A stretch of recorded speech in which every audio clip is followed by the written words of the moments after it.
Evening, at 4 p.m., it was unpleasantly warm. Half hour after sunset, one needed a spring overcoat, by 8 a winter one. Durban is a neat and clean town. One notices that without having his attention called to it. Rickshaws drawn by splendidly built black Zulus, so overflowing with strength seemingly that it is a pleasure, not a pain, to see them snatch a rickshaw along. They smile and laugh and show their teeth, a good-natured lot. Not allowed to drink, 2s per hour for one person, 3s for two, 3D for a course, one person. The chameleon in the hotel court. He is fat and indolent and contemplative, but is businesslike and capable when a fly comes about, reaches out a tongue like a teaspoon and takes him in. He gums his tongue first. He is always pious in his looks. And pious and thankful both when Providence or one of us sends him a fly. He has a froggy head and a back like a new grave for shape, and hands like a bird's toes that have been frostbitten.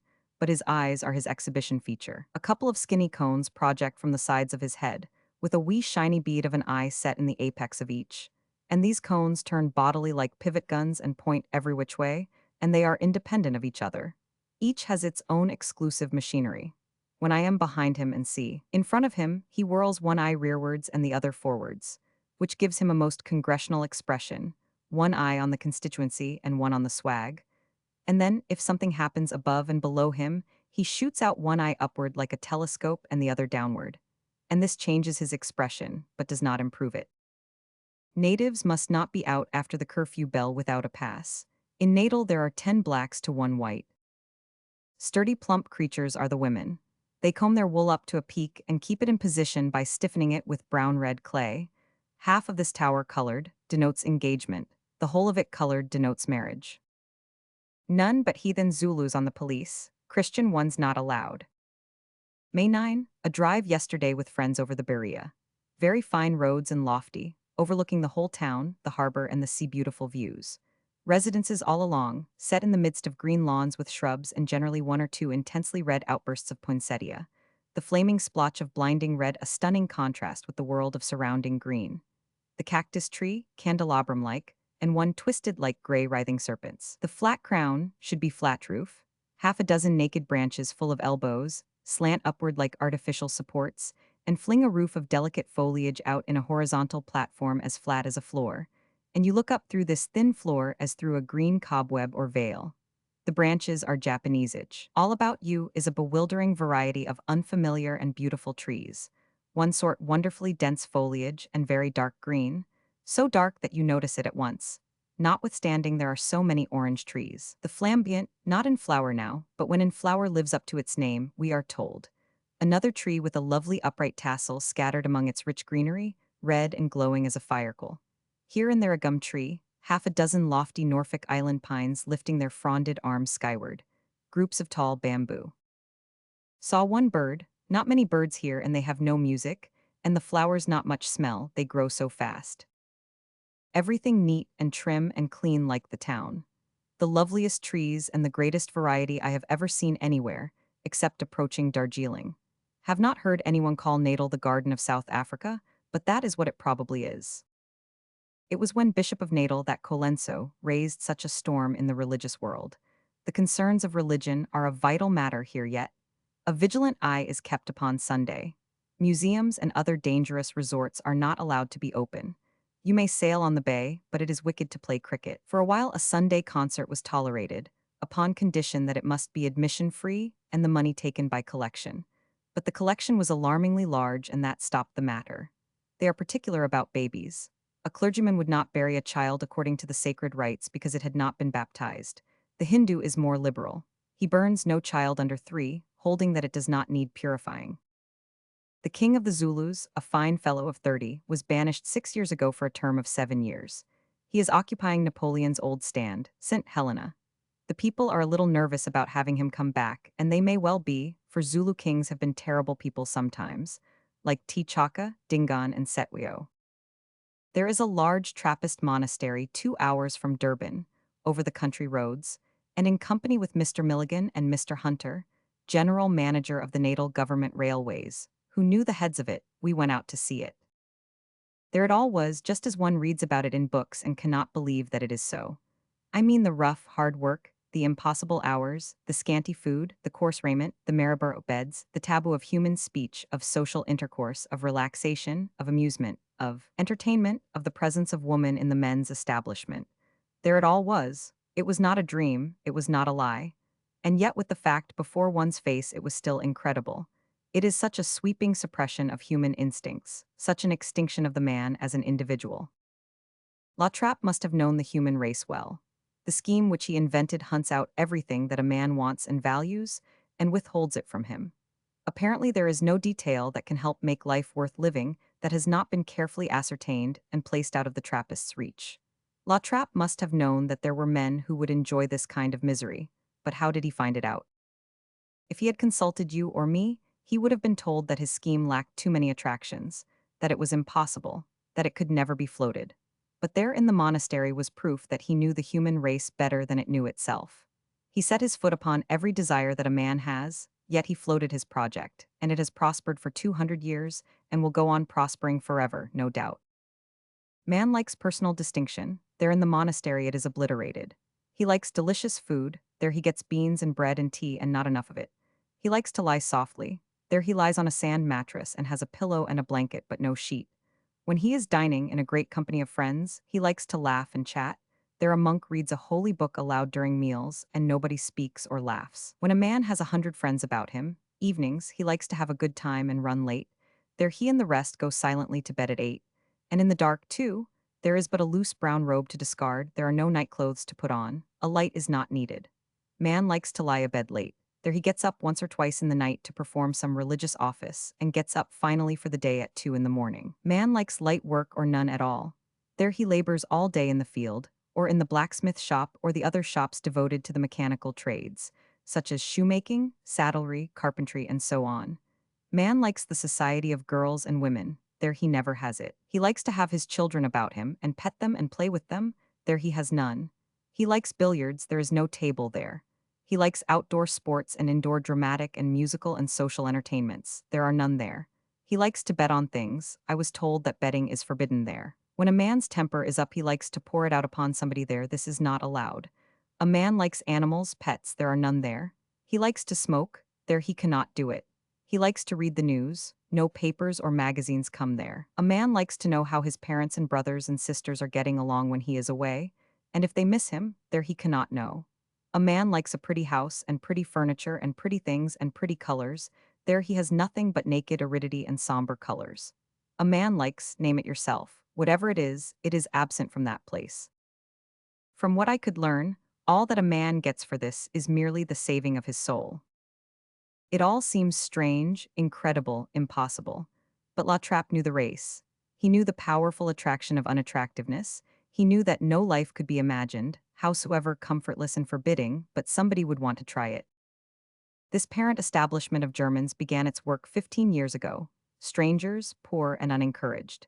It owns 15,000 acres of land now, and raises grain and fruit, and makes wines, and manufactures all manner of things, and has native apprentices in its shops, and sends them forth able to read and write, and also well equipped to earn their living by their trades. And this young establishment has set up 11 branches in South Africa. And in them, they are Christianizing and educating and teaching wage-yielding mechanical trades to 1,200 boys and girls. Protestant missionary work is coldly regarded by the commercial white colonist all over the heathen world, as a rule, and its product is nicknamed Rice Christians, occupationless incapables who join the church for revenue only. But I think it would be difficult to pick a flaw in the work of these Catholic monks, and I believe that the disposition to attempt it has not shown itself. Tuesday, May 12. Transvaal politics in a confused condition. First, the sentencing of the Johannesburg reformers startled England by its severity.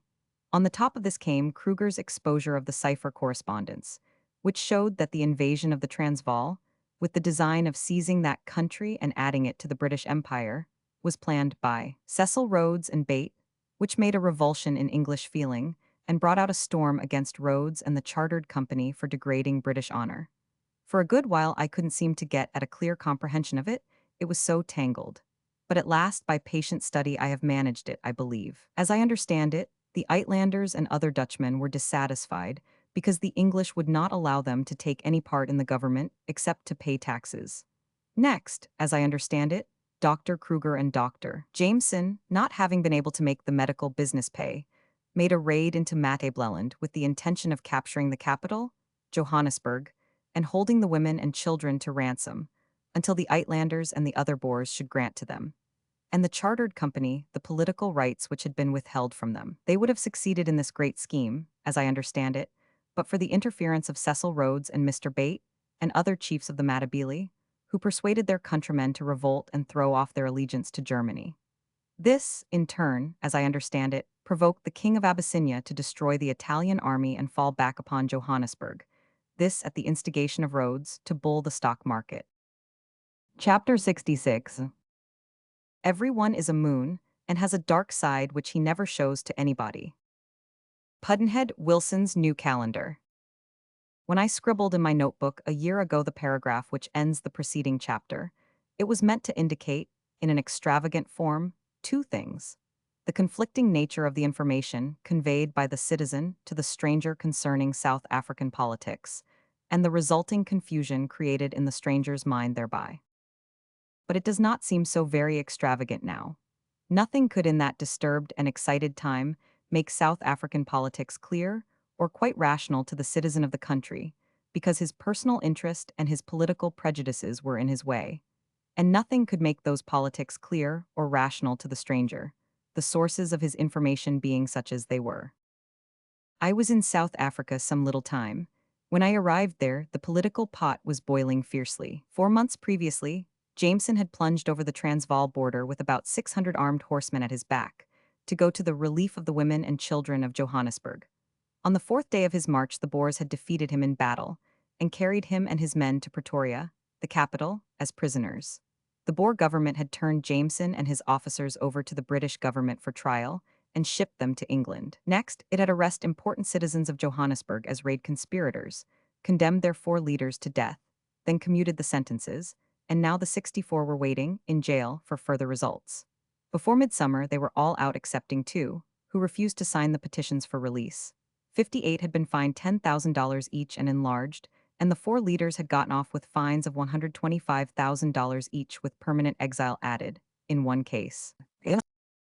Those were wonderfully interesting days for a stranger, and I was glad to be in the thick of the excitement. Everybody was talking, and I expected to understand the whole of one side of it in a very little while. I was disappointed. There were singularities, perplexities, unaccountabilities about it which I was not able to master. I had no personal access to Boers.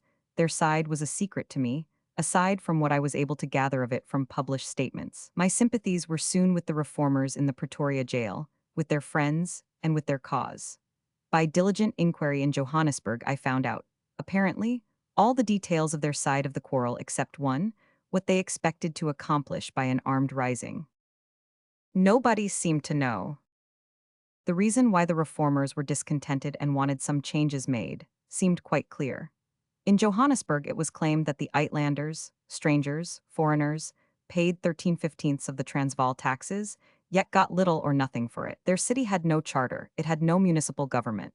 It could levy no taxes for drainage, water supply, paving, cleaning, sanitation, policing. There was a police force, but it was composed of Boers, it was furnished by the state government, and the city had no control over it. Mining was very costly. The government enormously increased the cost by putting burdensome taxes upon the mines, the output, the machinery, the buildings, by burdensome imposts upon incoming materials, by burdensome railway freight charges. Hardest of all to bear, the government reserved to itself a monopoly in that essential thing, dynamite, and burdened it with an extravagant price. The detested Hollander from over the water held all the public offices. The government was rank with corruption. The Uitlander had no vote and must live in the state 10 or 12 years before he could get one. He was not represented in the Rod legislature that oppressed him and fleeced him. Religion was not free. There were no schools where the teaching was in English, yet the great majority of the white population of the state knew no tongue but that. The state would not pass a liquor law, but allowed a great trade in cheap vile brandy among the blacks, with the result that 25% of the 50,000 blacks employed in the mines were usually drunk and incapable of working. There, it was plain enough that the reasons for wanting some changes made were abundant and reasonable, if this statement of the existing grievances was correct. What the Uitlanders wanted was reform under the existing republic. What they proposed to do was to secure these reforms by prayer, petition, and persuasion. They did petition. Also, they issued a manifesto, whose very first note is a bugle blast of loyalty. We want the establishment of this republic as a true republic. Could anything be clearer than the Uitlanders' statement of the grievances and oppressions under which they were suffering? Could anything be more legal and citizen-like and law-respecting than their attitude as expressed by their manifesto? No. Those things were perfectly clear, perfectly comprehensible. But at this point, the puzzles and riddles and confusions begin to flock in. You have arrived at a place which you cannot quite understand. For you find that as a preparation for this loyal, lawful, and in every way unexceptionable attempt to persuade the government to right their grievances, the Uitlanders had smuggled a Maxim gun or two and 500 muskets into the town, concealed in oil tanks and coal cars, and had begun to form and drill military companies composed of clerks, merchants, and citizens generally. What was their idea? Did they suppose that the Boers would attack them for petitioning for redress? That could not be. Did they suppose that the Boers would attack them, even for issuing a manifesto demanding relief under the existing government? Yes, they apparently believed so, because the air was full of talk of forcing the government to grant redress if it were not granted peacefully. The reformers were men of high intelligence. If they were in earnest, they were taking extraordinary risks. They had enormously valuable properties to defend, their town was full of women and children, their mines and compounds were packed with thousands upon thousands of sturdy blacks. If the Boers attacked, the mines would close, the blacks would swarm out and get drunk. Riot and conflagration and the Boers together might lose the reformers more in a day, in money, blood, and suffering, than the desired political relief could compensate in 10 years if they won the fight and secured the reforms. It is May 1897 now. A year has gone by, and the confusions of that day have been to a considerable degree cleared away. Mr. Cecil Rhodes, Dr. Jameson, and others responsible for the raid have testified before the Parliamentary Committee of Inquiry in London, and so have Mr. Lionel Phillips and other Johannesburg reformers, monthly nurses of the revolution which was born dead. These testimonies have thrown light. 3 books have added much to this light. South Africa as It Is, by Mr. Statham, an able writer partial to the Boers. The Story of an African Crisis, by Mr. Garrett, a brilliant writer partial to Rhodes, and A Woman's Part in a Revolution, by Mrs. John Hayes Hammond, a vigorous and vivid diarist, partial to the reformers. By liquefying the evidence of the prejudiced books and of the prejudiced parliamentary witnesses, and stirring the whole together and pouring it into my own prejudiced molds, I have got at the truth of that puzzling South African situation, which is this. After a couple of years of judicious plotting, Mr. Rhodes had his reward. The revolutionary kettle was briskly boiling in Johannesburg, and the Uitlander leaders were backing their appeals to the government, now hardened into demands, by threats of force and bloodshed. By the middle of December, 1895, the explosion seemed imminent. Mr. Rhodes was diligently helping, from his distant post in Cape Town. He was helping to procure arms for Johannesburg. He was also arranging to have Jameson break over the border and come to Johannesburg with 600 mounted men at his back. Jameson, as per instructions from Rhodes, perhaps, wanted a letter from the reformers requesting him to come to their aid. It was a good idea. It would throw a considerable share of the responsibility of his invasion upon the reformers. He got the letter, that famous one urging him to fly to the rescue of the women and children. He got it 2 months before he flew. The reformers seemed to have thought it over and concluded that they had not done wisely. For the next day after giving Jameson the implicating document, they wanted to withdraw it and leave the women and children in danger. But they were told that it was too late. The original had gone to Mr. Rhodes at the Cape. Jameson had kept a copy, though. From that time until the 29th of December, a good deal of the reformers' time was taken up with energetic efforts to keep Jameson from coming to their assistance. Jameson's invasion had been set for the 26th. The reformers were not ready. The town was not united. Some wanted a fight, some wanted peace. Some wanted a new government, some wanted the existing one reformed. Apparently very few wanted the revolution to take place in the interest and under the ultimate shelter of the imperial flag, British. Yet a report began to spread that Mr. Rhodes's embarrassing assistance had for its end this latter object.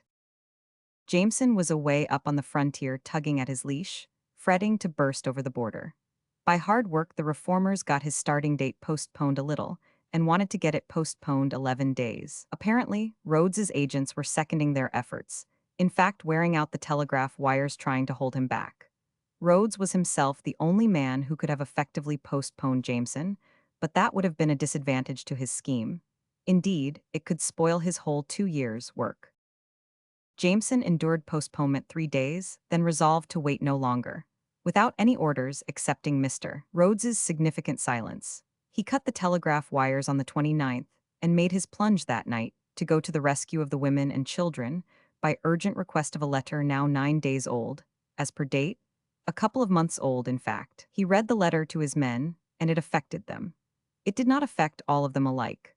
Some saw in it a piece of piracy of doubtful wisdom, and were sorry to find that they had been assembled to violate friendly territory instead of to raid native kraals, as they had supposed. Jameson would have to ride 150 miles. He knew that there were suspicions abroad in the Transvaal concerning him, but he expected to get through to Johannesburg before they should become general and obstructive. But a telegraph wire had been overlooked and not cut. It spread the news of his invasion far and wide, and a few hours after his start, the Boer farmers were riding hard from every direction to intercept him. As soon as it was known in Johannesburg that he was on his way to rescue the women and children, the grateful people put the women and children in a train and rushed them for Australia. In fact, the approach of Johannesburg's savior created panic and consternation there, and a multitude of males of peaceable disposition swept to the trains like a sandstorm. The early ones fared best. They secured seats by sitting in them 8 hours before the first train was timed to leave. Mr. Rhodes lost no time. He cabled the renowned Johannesburg letter of invitation to the London press, the grey-headedest piece of ancient history that ever went over a cable. The new poet laureate lost no time. He came out with a rousing poem lauding Jameson's prompt and splendid heroism in flying to the rescue of the women and children, for the poet could not know that he did not fly until 2 months after the invitation. He was deceived by the false date of the letter, which was December 20th. Jameson was intercepted by the Boers on New Year's Day, and on the next day he surrendered. He had carried his copy of the letter along, and if his instructions required him, in case of emergency, to see that it fell into the hands of the Boers, he loyally carried them out. Mrs. Hammond gives him a sharp rap for his supposed carelessness, and emphasizes her feeling about it with burning italics. It was picked up on the battlefield in a leathern pouch, supposed to be Dr. Jameson's saddlebag. Why, in the name of all that is discreet and honorable, didn't he eat it? She requires too much. He was not in the service of the reformers excepting ostensibly. He was in the service of Mr. Rhodes. It was the only plain English document, undarkened by ciphers and mysteries, and responsibly signed and authenticated, which squarely implicated the reformers in the raid, and it was not to Mr. Rhodes's interest that it should be eaten. Besides, that letter was not the original, it was only a copy. Mr. Rhodes had the original and didn't eat it. He cabled it to the London press.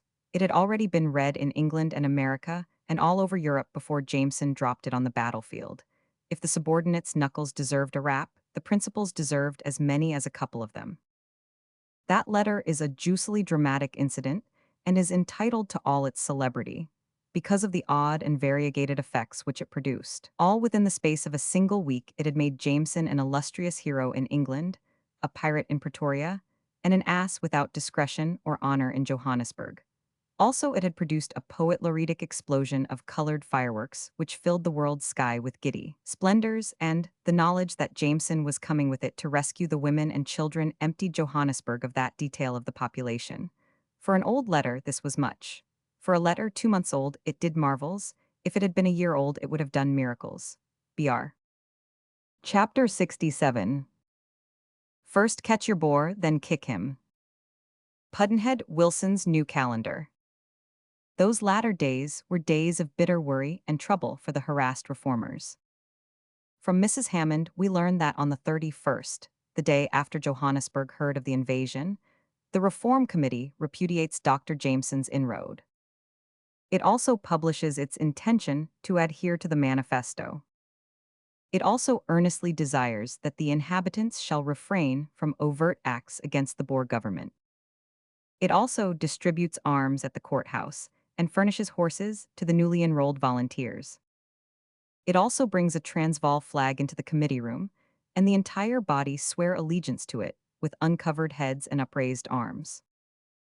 Also, 1,000 Lee Metford rifles have been given out to rebels. Also, in a speech, reformer Lionel Phillips informs the public that the Reform Committee delegation has been received with courtesy by the Government Commission and been assured that their proposals shall be earnestly considered. That, while the Reform Committee regretted Jameson's precipitate action, they would stand by him. Also, the populace are in a state of wild enthusiasm and can scarcely be restrained. They want to go out to meet Jameson and bring him in with triumphal outcry.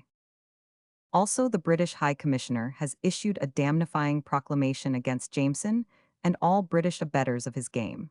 It arrives January 1st. It is a difficult position for the reformers and full of hindrances and perplexities. Their duty is hard but plain. They did such of these things as they could. They tried to do them all, in fact, did do them all, but only in turn, not simultaneously. In the nature of things, they could not be made to simultane.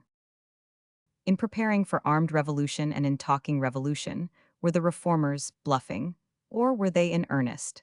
If they were in earnest, they were taking great risks, as has been already pointed out. A gentleman of high position told me in Johannesburg that he had in his possession a printed document proclaiming a new government and naming its president, one of the reform leaders. He said that this proclamation had been ready for issue, but was suppressed when the raid collapsed. Perhaps I misunderstood him. Indeed, I must have misunderstood him, for I have not seen mention of this large incident in print anywhere. Besides, I hope I am mistaken, for, if I am, then there is argument that the reformers were privately not serious, but were only trying to scare the Boer government into granting the desired reforms. The Boer government was scared, and it had a right to be. For if Mr. Rhodes's plan was to provoke a collision that would compel the interference of England, that was a serious matter. If it could be shown that that was also the reformers' plan and purpose, it would prove that they had marked out a feasible project, at any rate, although it was one which could hardly fail to cost them ruinously before England should arrive. But it seems clear that they had no such plan nor desire. If, when the worst should come to the worst, they meant to overthrow the government, they also meant to inherit the assets themselves, no doubt. This scheme could hardly have succeeded. With an army of Boers at their gates and 0 riotous blacks in their midst, the odds against success would have been too heavy, even if the whole town had been armed. With only 2,500 rifles in the place, they stood really no chance. To me, the military problems of the situation are of more interest than the political ones, because by disposition I have always been especially fond of war. No, I mean fond of discussing war, and fond of giving military advice. If I had been with Jameson the morning after he started, I should have advised him to turn back. That was Monday. It was then that he received his first warning from a Boer source not to violate the friendly soil of the Transvaal. It showed that his invasion was known. If I had been with him on Tuesday morning and afternoon, when he received further warnings, I should have repeated my advice. If I had been with him the next morning, New Year's, when he received notice that a few hundred Boers were waiting for him a few miles ahead, I should not have advised but commanded him to go back. And if I had been with him 2 or 3 hours later, a thing not conceivable to me, I should have retired him by force. For at that time he learned that the few hundred had now grown to 800, and that meant that the growing would go on growing. For, by authority of Mr. Garrett, one knows that Jameson's 600 were only 530 at most, when you count out his native drivers, etc., and that the 530 consisted largely of green youths, raw young fellows, not trained and war-worn British soldiers. And I would have told Jameson that those lads would not be able to shoot effectively from horseback in the scamper and racket of battle, and that there would not be anything for them to shoot at, anyway, but rocks, for the Boers would be behind the rocks, not out in the open. I would have told him that 300 Boer sharpshooters behind rocks would be an overmatch for his 500 raw young fellows on horseback. If pluck were the only thing essential to battle winning, the English would lose no battles. But discretion, as well as pluck, is required when one fights Boers and Red Indians. In South Africa, the Briton has always insisted upon standing bravely up, unsheltered, before the hidden Boer, and taking the results. Jameson's men would follow the custom. Jameson would not have listened to me. He would have been intent upon repeating history, according to precedent. Americans are not acquainted with the British Boer War of 1881, but its history is interesting, and could have been instructive to Jameson if he had been receptive. I will cull some details of it from trustworthy sources, mainly from Russell's natal. Mr. Russell is not a Boer, but a Briton. He is inspector of schools, and his history is a textbook whose purpose is the instruction of the natal English youth. After the seizure of the Transvaal and the suppression of the Boer government by England in 1877, the Boers fretted for 3 years and made several appeals to England for a restoration of their liberties, but without result. Then they gathered themselves together in a great mass meeting at Krugersdorp, talked their troubles over, and resolved to fight for their deliverance from the British yoke. Krugersdorp, the place where the Boers interrupted the Jameson raid. The little handful of farmers rose against the strongest empire in the world. They proclaimed martial law and the re-establishment of their republic. They organized their forces and sent them forward to intercept the British battalions. This, although Sir Garnet Wolseley had but lately made proclamation that, so long as the sun shone in the heavens, the Transvaal would be and remain English territory. And also in spite of the fact that the commander of the 94th Regiment, already on the march to suppress this rebellion, had been heard to say that the Boers would turn tail at the first beat of the big drum. South Africa as It Is, by F. Reginald Statham, page 82. London, T. Fisher Unwin, 1897.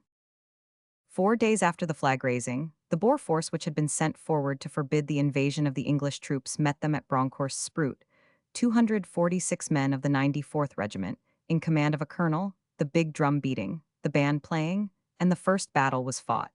It lasted 10 minutes. Result: British loss, more than 150 officers and men, out of the 246. Surrender of the remnant. Boer loss, if any not stated. They are fine marksmen, the Boers. From the cradle up, they live on horseback and hunt wild animals with the rifle. They have a passion for liberty and the Bible, and care for nothing else. General Sir George Colley, Lieutenant Governor and Commander-in-Chief in Natal, felt it his duty to proceed at once to the relief of the loyalists and soldiers beleaguered in the different towns of the Transvaal. He moved out with 1,000 men and some artillery. He found the Boers encamped in a strong and sheltered position on high ground at Laing's Neck, every Boer behind a rock. Early in the morning of the 28th January, 1881, he moved to the attack with the 58th Regiment, commanded by Colonel Dean, a mounted squadron of 70 men, the 60th Rifles, the Naval Brigade with 3 rocket tubes, and the artillery with 6 guns. He shelled the Boers for 20 minutes, then the assault was delivered, the 58th marching up the slope in solid column. The battle was soon finished with this result, according to Russell. British loss in killed and wounded, 174. Boer loss trifling. Colonel Dean was killed, and apparently every officer above the grade of lieutenant was killed or wounded, for the 58th retreated to its camp in command of a lieutenant. Africa as It Is. That ended the second battle. On the 7th of February, General Colley discovered that the Boers were flanking his position. The next morning he left his camp at Mount Pleasant and marched out and crossed the Ngogo River with 270 men, started up the Ngogo Heights, and there fought a battle which lasted from noon till nightfall. He then retreated, leaving his wounded with his military chaplain, and in recrossing the now swollen river lost some of his men by drowning. That was the third Boer victory. Result, according to Mr. Russell. British loss, 150 out of 270 engaged.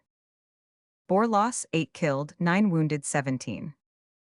There was a season of quiet now, but at the end of about 3 weeks Sir George Colley conceived the idea of climbing, with an infantry and artillery force, the steep and rugged mountain of Amajuba in the night, a bitter hard task, but he accomplished it. On the way he left about 200 men to guard a strategic point, and took about 400 up the mountain with him. When the sun rose in the morning, there was an unpleasant surprise for the Boers. Yonder were the English troops visible on top of the mountain 2 or 3 miles away, and now their own position was at the mercy of the English artillery. The Boer chief resolved to retreat up that mountain. He asked for volunteers and got them. The storming party crossed the swale and began to creep up the steeps, and from behind rocks and bushes, they shot at the soldiers on the skyline as if they were stalking deer, says Mr. Russell. There was continuous musketry fire, steady and fatal on the one side, wild and ineffectual on the other. The Boers reached the top and began to put in their ruinous work. Presently the British broke and fled for their lives down the rugged steep. The Boers had won the battle. Result in killed and wounded, including among the killed the British general. British loss, 226 out of 400 engaged. Boer loss, 1 killed, 5 wounded. That ended the war. England listened to reason and recognized the Boer Republic, a government which has never been in any really awful danger since, until Jameson started after it with his 500 raw young fellows. To recapitulate, the Boer farmers and British soldiers fought 4 battles, and the Boers won them all. Result of the 4, in killed and wounded. British loss, 700 men. Boer loss, so far as known, 23 men.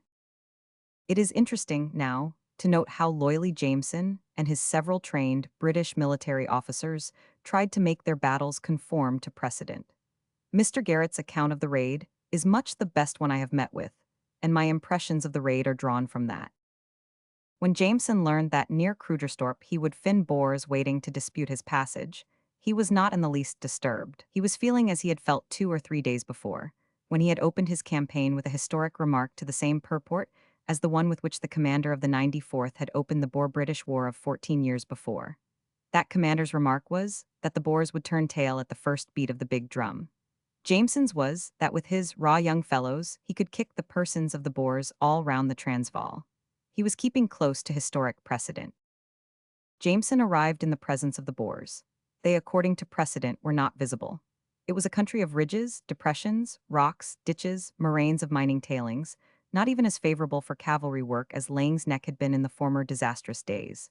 Jameson shot at the ridges and rocks with his artillery, just as General Colley had done at the Neck, and did them no damage and persuaded no Boer to show himself. Then about 100 of his men formed up to charge the ridge according to the 58th's precedent at the Neck.